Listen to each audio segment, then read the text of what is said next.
Hi guys, first time kong gumawa ng lumpiang gulay na kasing lalaki siya ng Shanghai.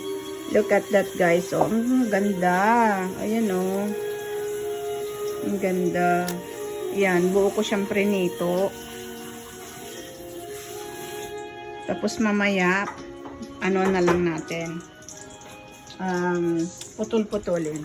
Ito pa, nagpiprito pa ako. Ang ganda siya tignan guys, oh.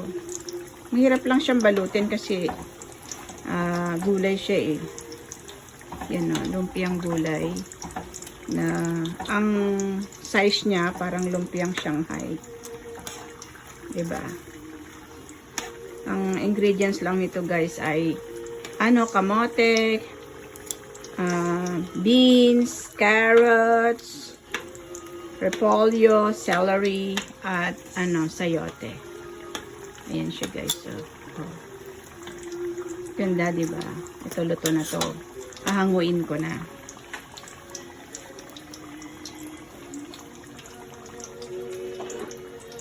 Ayan, hahanguin ko na siya guys. Isa-isa kasi luto na siya. Nag-brown na siya. Ayan.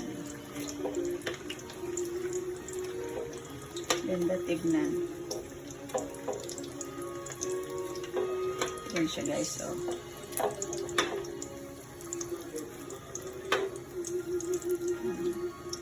Salain natin siya ng para masala yung mantika.